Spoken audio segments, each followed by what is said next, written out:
ফৌজদারি অপরাধের কথা বলছি।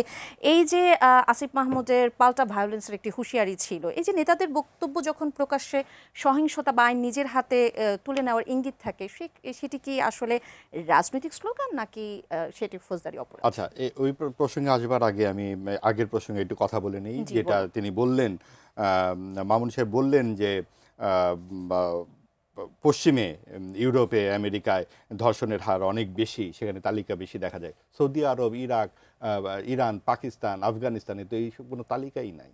উনি তালিকা পাবেন কোথা থেকে? এবং সেখানে তো নানান রকম নিয়মকানুন আছে যে ওই একটি শব্দ বলা হয় যে পুরুষ সঙ্গী ছাড়া বাজারে যাওয়া যাবে না।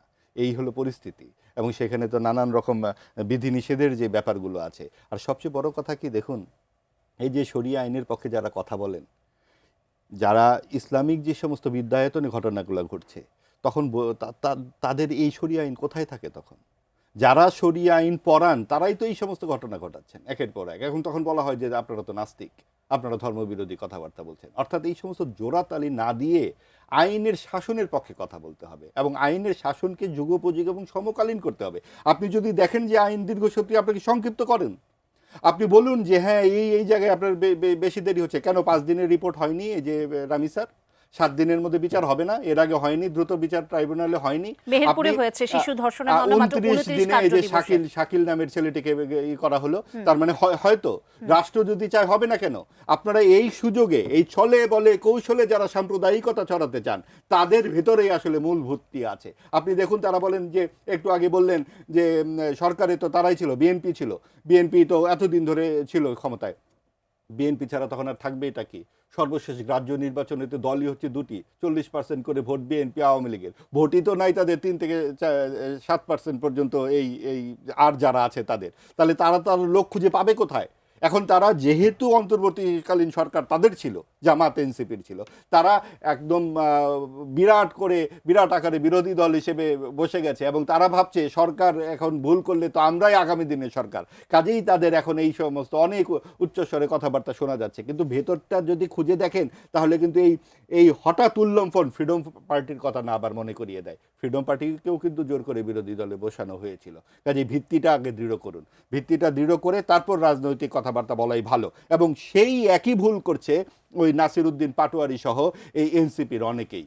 এইগুলো কোনোভাবেই রাজনৈতিক ভাষা নয়, আচরণ নয়, কিন্তু তাই বলে তার উপরে হামলা করাটাকেও কোনোভাবেই সমর্থন করা যাবে না। তাকে একেবারেই এড়িয়ে যাওয়া উচিত ছিল। যে আপনি দেখুন, মির্জা আব্বাস সাহেবের বিরুদ্ধে এত কথা বললেন সেদিনকার তরুণ। মির্জা আব্বাস তো সেইভাবে কোনো হামলা মামলার মধ্যে গেলেন না। তাহলে কি আপনি তাকে বলতে দেন, এমনি থেমে যাবে সে? এবং সেই জায়গায় যখন তৃণমূলের এইভাবে আপনার হামলা মামলার মধ্যে জড়িয়ে যাবে, তখন কিন্তু সরকার এবং আইন প্রয়োগকারীকে অবশ্যই কঠোর হস্তই দমন করতে হবে বিষয়টা। মানুষকে কথা বলতে দিতে হবে, মানুষই বেছে নেবে কোনটা যুক্তিসঙ্গত কোনটা যুক্তিসঙ্গত নয়। আপনি মুখ চেপে ধরবেন, তখন কিন্তু মজলুমের পক্ষে মানুষ চলে যাবে। এবং সেই জায়গায় এই যে আসিফ মাহমুদ যে কথাটি বললেন যে আমরা কতখানি ভায়োলেন্স করতে পারি, 24-এর গণ অভ্যুত্থানে মানুষ দেখেছে।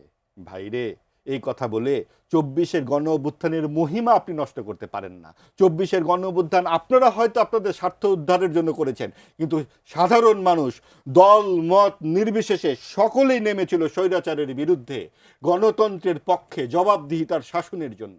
তারা 200 গাড়ি নিয়ে হঠাৎ করে গ্রামে নির্বাচনে দাঁড়ানোর জন্য রাস্তায় যান দিতে যায় নাই।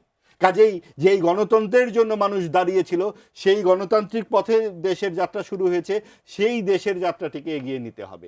এইখানে এই সমস্ত কথাবার্তা বলে ওই 6,000 কোটি টাকা নিজেই স্বাক্ষর করে দিয়েছেন, ওই সমস্ত আড়াল করবার চেষ্টা ছাড়া আর কিছু আমি দেখি না।